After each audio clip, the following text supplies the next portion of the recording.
Where you guys sit? You don't sit? This the mic? Oh, I got it. Oh yeah, that's right. I don't speak Spanish. It's very nice to be here. Let's see if this works. Yeah, it's already ready. Just put it in. It's all set. Yeah. How do you stick it in? Like that? Like that? Who's gonna do it? I'm not very good with the technical things. And it's better to have a pretty girl do it anyway. What?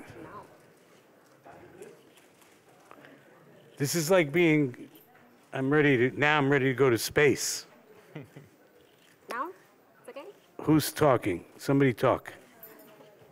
No, I can't. Just a little bit louder. Can you make it louder? Or I can make. Where's the volume? Volume's in here, like up louder. Yeah. Oh, okay. Yeah, I can hear you. Okay, but Oh. free. ¿En qué What? canal tiene que estar? Tres. Okay, yeah. Está bien. Good. Okay. Bien, pues si os parece empezamos con la rueda de prensa. Okay. We're going to start. Bueno, es un inmenso placer para el Festival de Cine de San Sebastián y también para mí, tengo que decirlo, presentar al primer Premio Donostia de esta edición, que recogerá el premio esta tarde-noche en el Cursal. Es Dani DeVito, creo que no hace falta presentación, pero es actor, director, guionista, héroe, villano, muchísimas cosas a lo largo de nuestras vidas. Si os parece, empezamos con las preguntas. Por ejemplo... Okay. Arratsaldeon, zorionak, felicidades por toda la trayectoria. Thank you very much. Bienvenido a Donosti, una ciudad que ya conoces. Me gustaría que nos contaras, al recibir el premio Donosti, qué se siente, la retrospectiva de cómo empezaste, que nos desarrolles un poquito. Felicidades.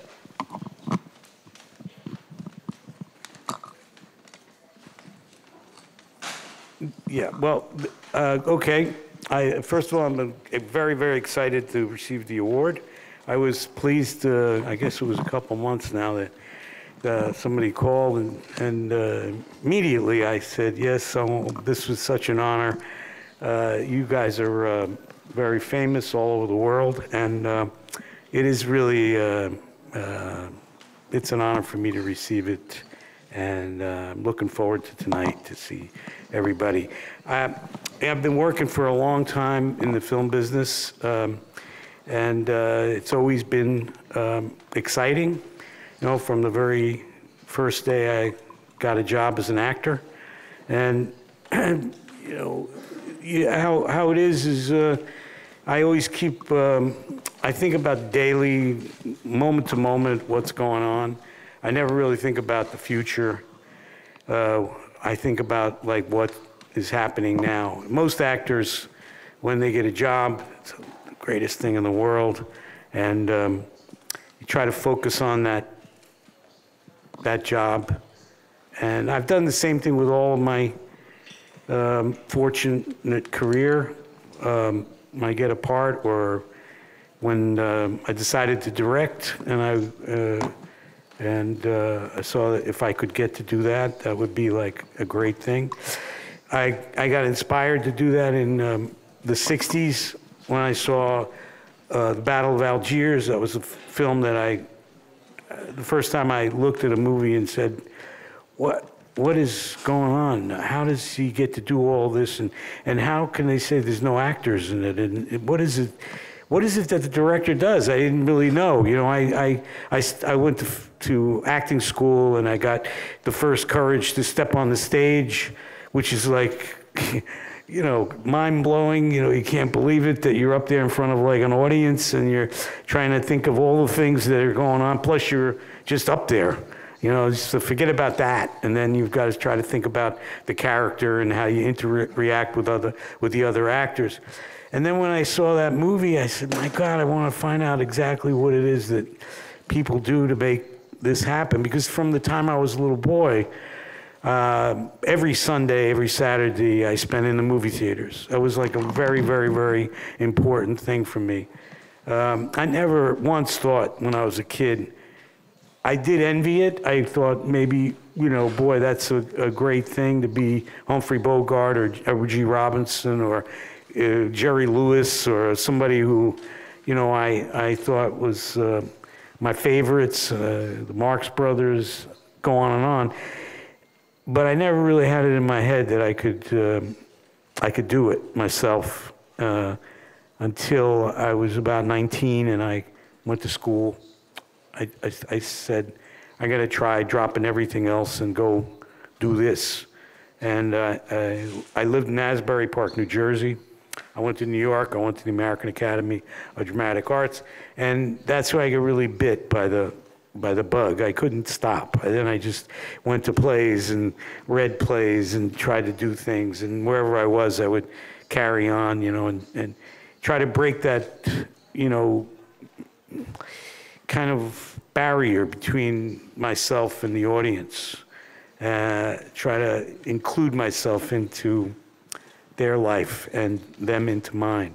So inspired by you and given like the courage from somewhere, I don't know, to get up there and do it. So moment to moment, everything all through the career has been that. And fortunate then to find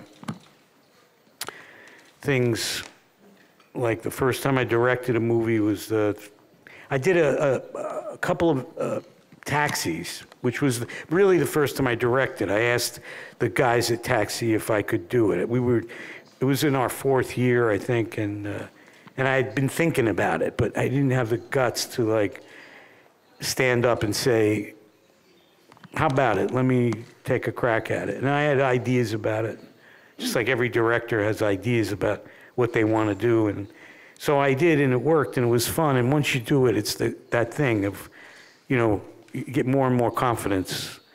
But you have to take that first step. It's that step into the abyss. You know, it's like in any business that you do, whether it's in journalism or it's in, it doesn't matter. It's that, you know, pushing yourself, having the confidence to take that first step, because you don't know where you're going to land. You don't know if there's anything under you except just emptiness. So you could free fall, you know, and then let's not talk about that. But anyway, so basically that's, you know, one thing led to another, and,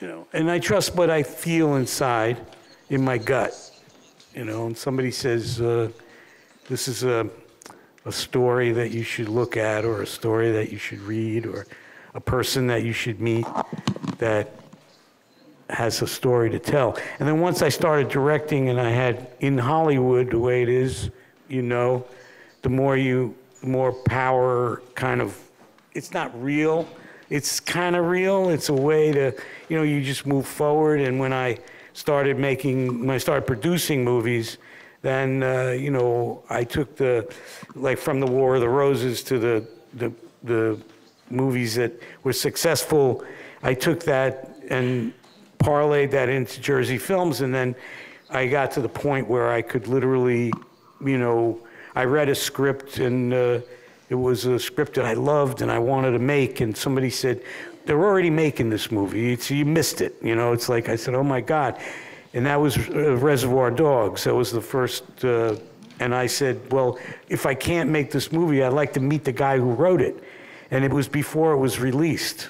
And so they introduced me to Quentin Tarantino, and I said to him, I had the meeting, I had a first look deal at TriStar by then, and I had, also I had so much crazy power, I had Final Cut, which was like unheard of in those days. And I said to Quentin, I want to do your next movie. And his first movie hasn't been done yet. It's just editing, and it's going to be released. But I said, I loved it so much. He said, okay, I'll tell you the story. We got along very well. And he said, I'll tell you the story. It's a story about a few intertwining. And I said, I don't even want to know the story. I said, just go write the script and give it to me when you're done. And I knew he was going to promote Reservoir Dogs all over the world and come and see you guys and come and see everybody. And a year later, I got the script, and it said, Reservoir Dogs it was 155 pages. It was very, very long. It was a Reservoir Dogs by Quentin Tarantino, final draft. So I took it and I went and made that. But there have been other movies in between. And so it's just a matter of like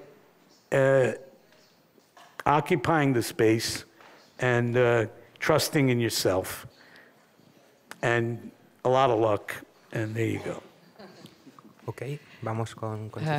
Señor DeVito, felicidades por el premio. Thank you. Quería preguntar dos cosas. ¿Es muy pesado tener que ser siempre simpático, como todo el mundo espera, a través de la imagen que tiene de usted por el cine que ha hecho? Y la segunda pregunta sería si tiene algún buen recuerdo de nuestro país o le faltaba en la colección, el que va a poner esta noche.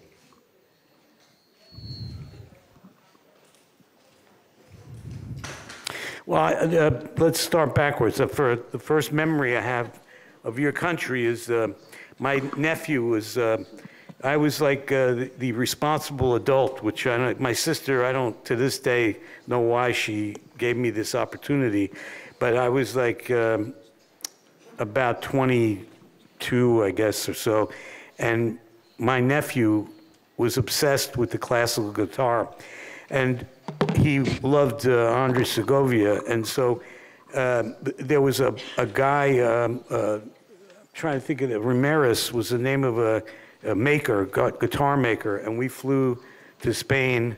She sent me to Santiago de Compostela, to the big, this big hotel, because she said, and I did anything my sister told me.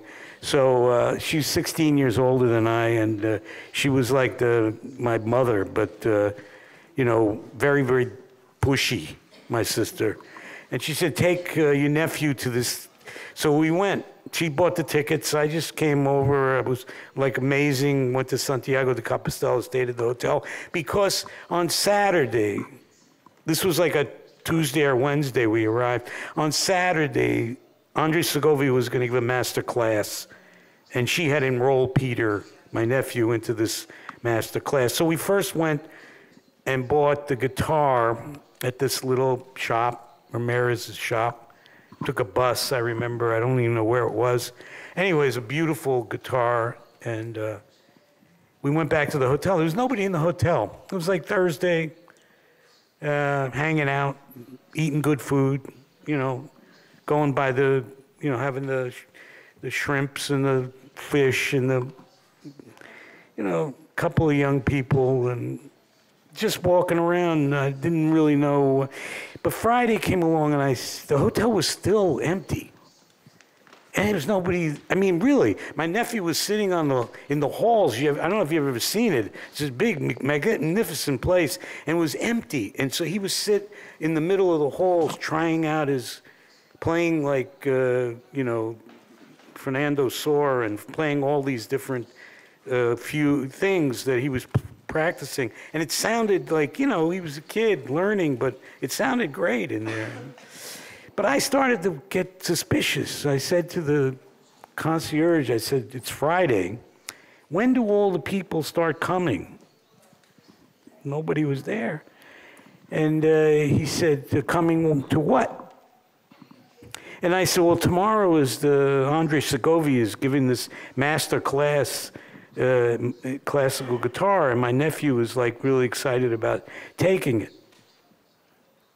And he looked at his book, and he said, oh yeah, that was last year. So my sister, who was,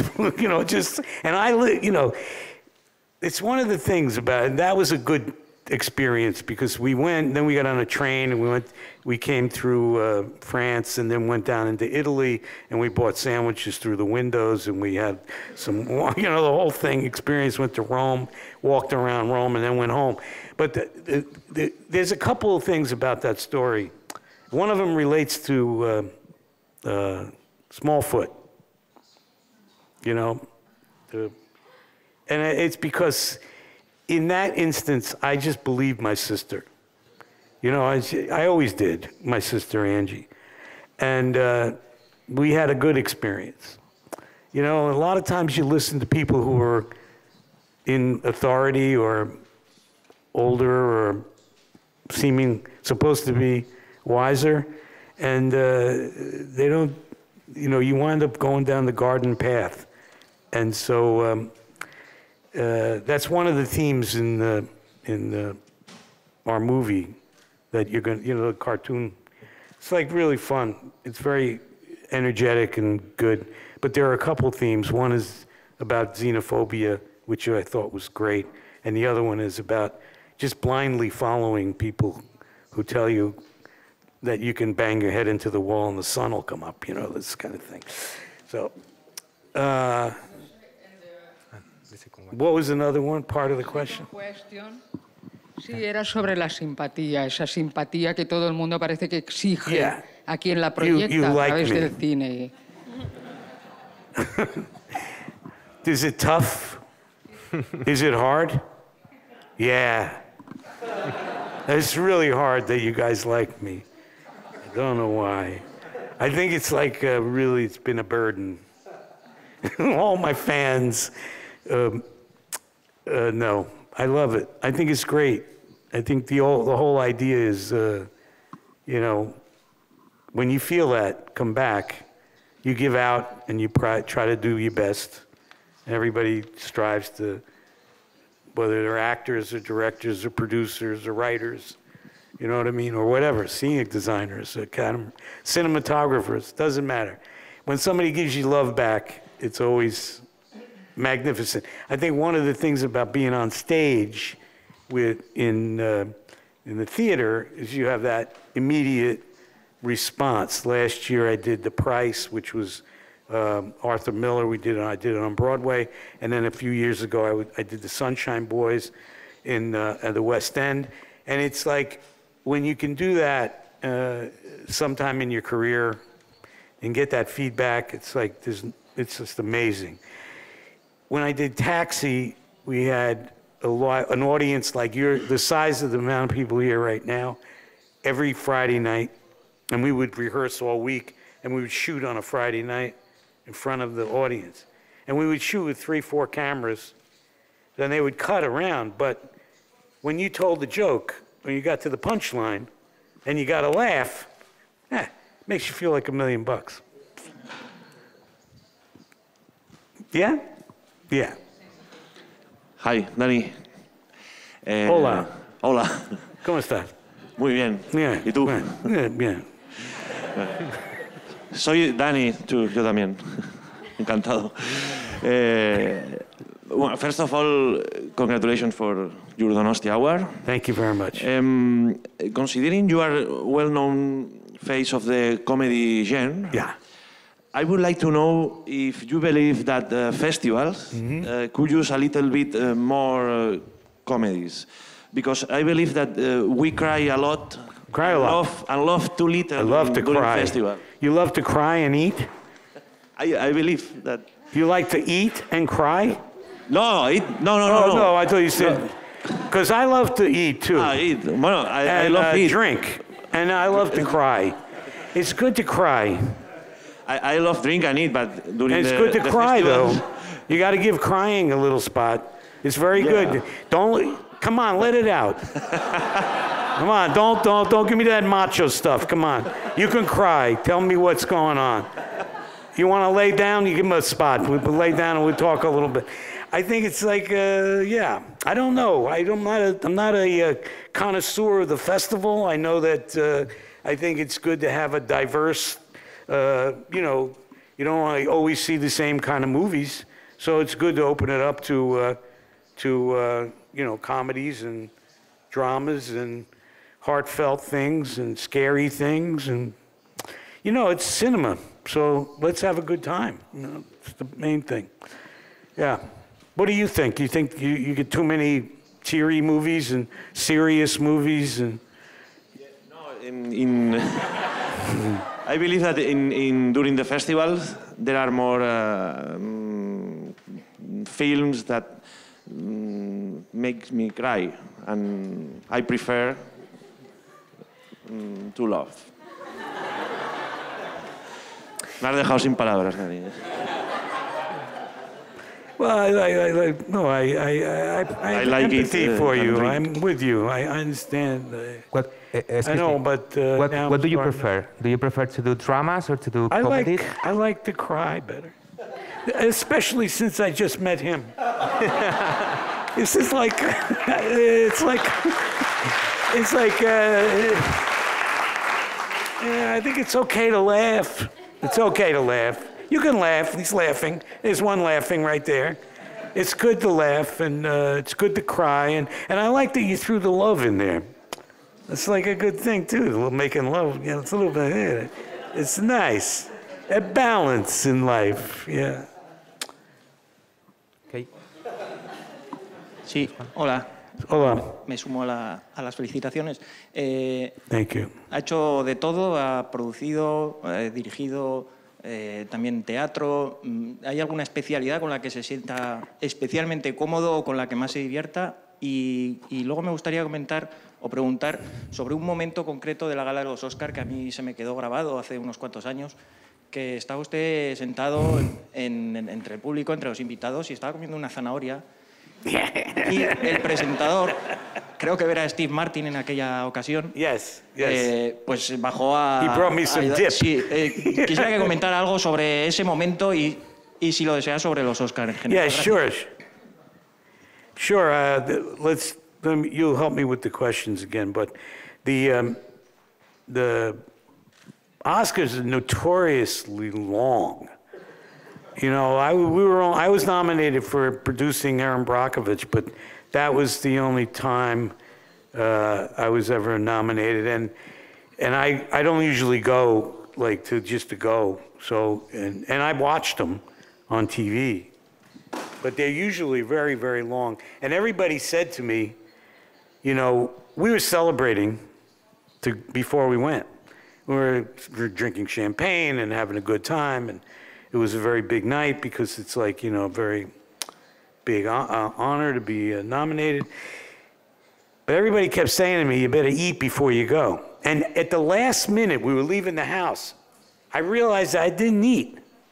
So I went to the table, and there was crudité. There was like carrots and celery and everything. I stuffed it in my tuxedo. And then, you know, you go in and they've got the cameras roaming around, and, you know, you figure, you know, I tried to pick a spot where I could sneak into the coat and get the carrots and the celery. And I got caught. And I didn't know it. It was on television. And then after the next break, Steve Martin he came down the stairs and brought me some dip. I used it. I took it. I dipped my carrot in there. Well, what's the other question you asked me? Sí. Yeah, what? Yeah. What's your favorite? Yeah.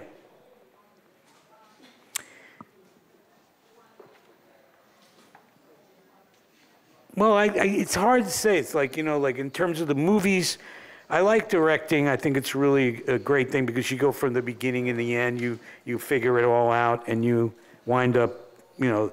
But I am an actor, and I love acting, so it's hard for me to like say, okay, I'm not gonna. I've been doing It's Always Sunny in Philadelphia now for 13 years, and we do it like for 3 months out of the year. It's kind of hard to schedule things in between. I had a couple breaks. One, I did The Price on Broadway, and the other one I did The Sunshine Boys because one of the actors and the woman, Caitlin, was having a baby, so we took a little time off. But I also like the business so much, you know, the whole putting everything together and solving some problems if I can contribute to what's going on, trying to get the director's vision on the screen. I like that. So that would be the producing end of it. I'm just a glutton for getting in front of the camera. I love to, you know, I'm such a, you know, ham. I get up and do it, you know what I mean? I want to get in front of the camera. And you know how many actors it takes to screw in a light bulb? One, he holds on to the light bulb and the world revolves around him.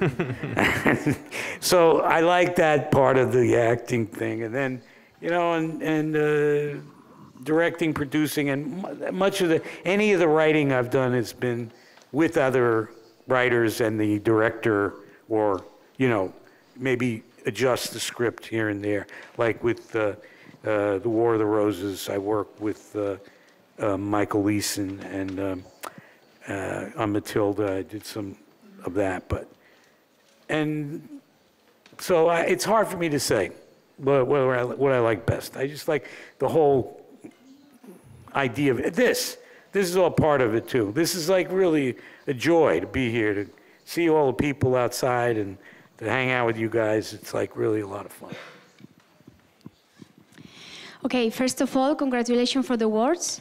Thank you. You are also here presenting a small food, but this is not the first time you have dubbing a cartoon character. Right. So my question is regarding the work you did in Lorax, which is a film I really like it. Thank you. So if I'm not wrong, you did it in 5 languages. So my first question is, how did you manage that for doing in 5 languages?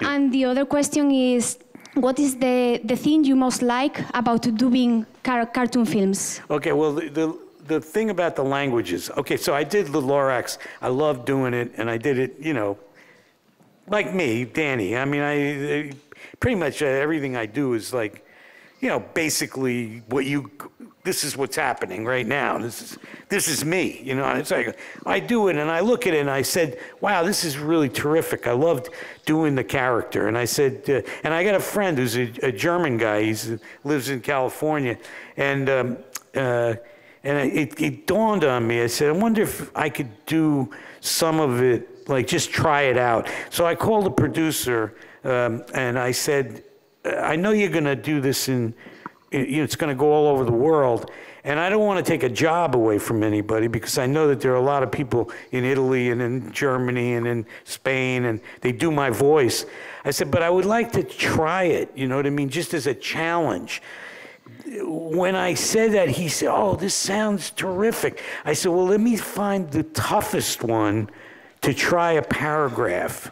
And I said, well, I figure Russian would be the toughest one, right? For some reason, that just popped into my head. It's got nothing to do with, you know, Putin or anything. So I got a paragraph, one speech, and I hired a woman who was authentic Russian, and I got the microphones and everything set up, and phonetically, we wrote it all out. And she stayed with me, and we did it. And I did it and did it and did it until I, you know, felt like it was close. She thought she was smiling rather than making a face, you know, funny. And then I said, well, geez, maybe I could try it in. And I'm Italian. I don't speak Italian very much. But I figured, well, I'll do it in Spanish and in Italian. And then I wanted to do it with the you know, with your, you know, in the bat, you know,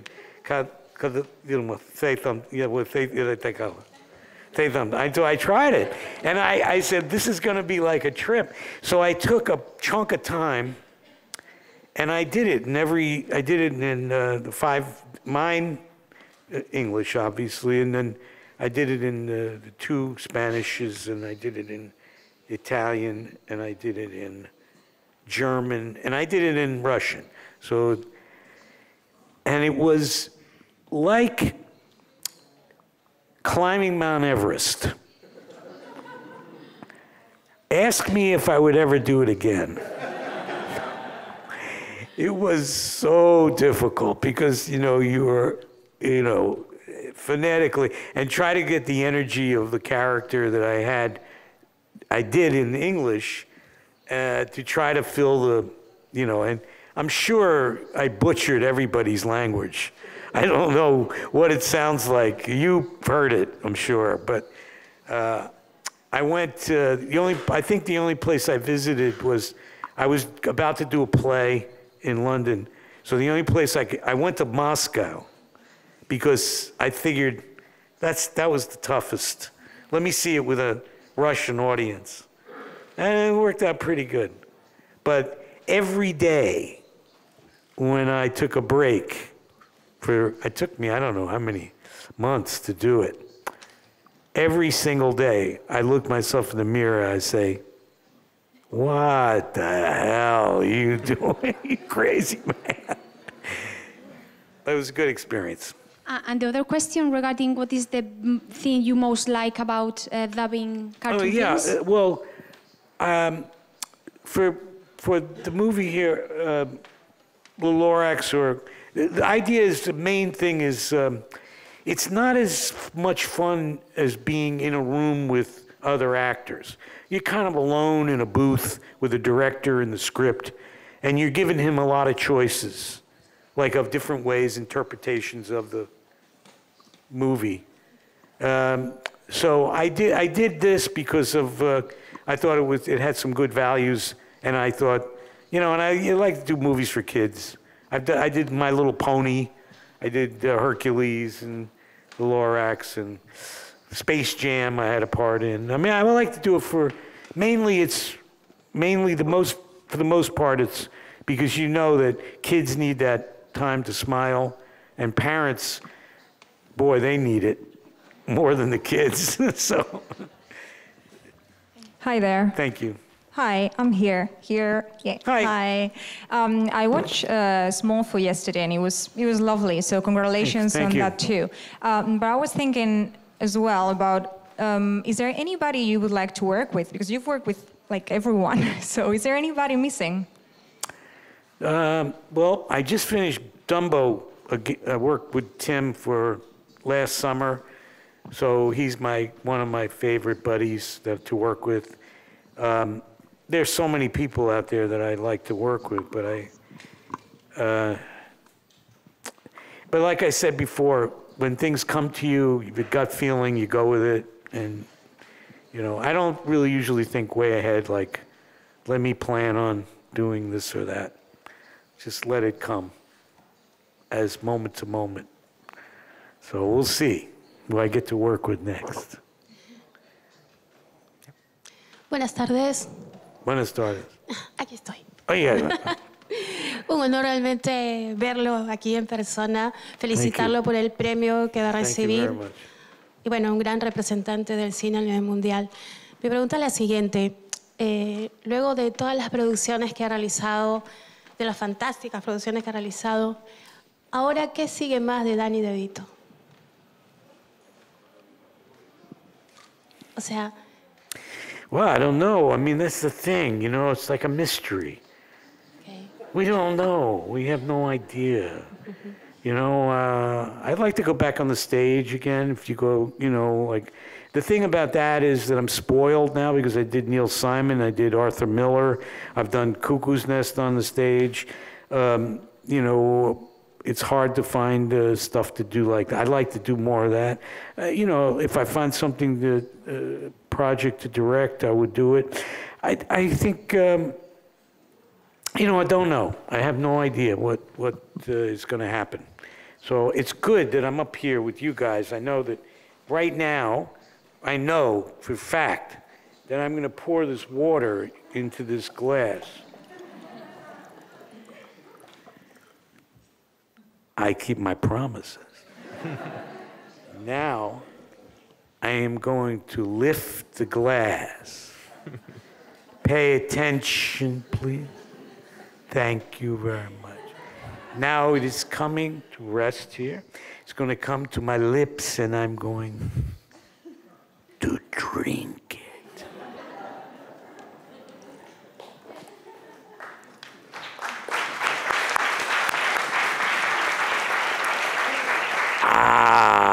Vamos con la última pregunta. I tell you that we got to be careful. We've got to be really, really careful, because this may seem like just a bottle of water to us right now, but in the very near future, I fear that this is going to become more and more valuable.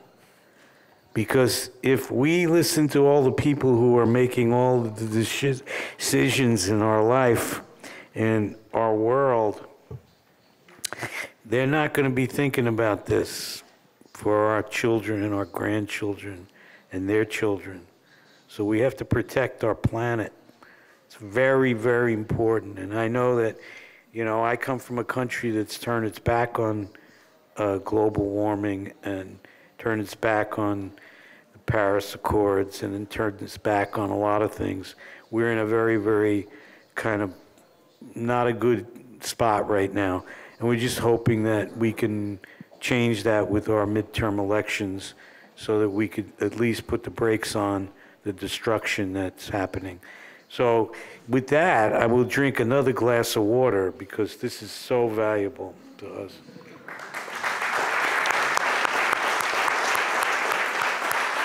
Vale, y vamos ya con la última pregunta que estaba por ahí. Hola, yo quería preguntarle, antes hablaba de lo difícil que fue doblar en 5 idiomas, no sé si fue tan difícil también hacer Man on the Moon con Jim Carrey. Es que vi un documental hace poco que me dejó muy noqueado y usted que trabajó también en Taxi con Andy Kaufman, me gustaría que me comentara un poco si lo que se ve en Man on the Moon es todo real y cómo marca la carrera de un cómico trabajar o iniciar la carrera con Andy Kaufman, con un genio como Andy Kaufman. Gracias. Yes. Well, Andy was a very, very, very, very great artist. Andy was a master of he was a control. He could control the energy in a room just by walking into the room, and it was like really uncanny. I experienced it for 5 years on Taxi. There's no way that you can duplicate art like that. We tried to represent it with Milos and with Jim and with everything, but there is no way to really experience, and too bad Andy's gone, but I tell you, from experience, my direct experience with him, that, and it's very hard to kind of translate into any language, just that if Andy walked into a room, right now, if he walked into this room, what we've been doing is like all very natural to us and normal, and we're digging it, we're having a good time, and it's lots of fun. And Andy wasn't a wet blanket. He was just something that you've never seen before. You've never experienced the energy of Andy walking on this stage, what he would do to me without, he didn't have to touch me or you. It would just change what's going on inside of us. It's like walking through a kind of a misty, kind of like altered state. And he had this talent that was not, it was just him. It's true that his silences were the most effective, but it's very hard for me to explain. I watched him do all of his antics and all of his craziness. I literally was like on stage with him. He was playing my brother in Taxi, but he wasn't there. It's very hard to explain. It's like telling, I'm not a physicist. I don't know how I could tell you like about the mechanics of the universe, but I do know that when there's a moment where art happens, like when somebody's, whether they're painting or whether they're sculpting or whether they're performing or whatever, there's that moment where it happens, and every once in a while, we're lucky to be in the presence of it. And I was in a good spot and very fortunate to have known Andy, a brilliant artist. And if you ask me what his art was, I couldn't tell you. Ok, pues estoy seguro de que muchos de los aquí presentes también estamos emocionados por haber estado en la presencia de Dani DeVito. Terminamos aquí y un aplauso muy grande, ¿no?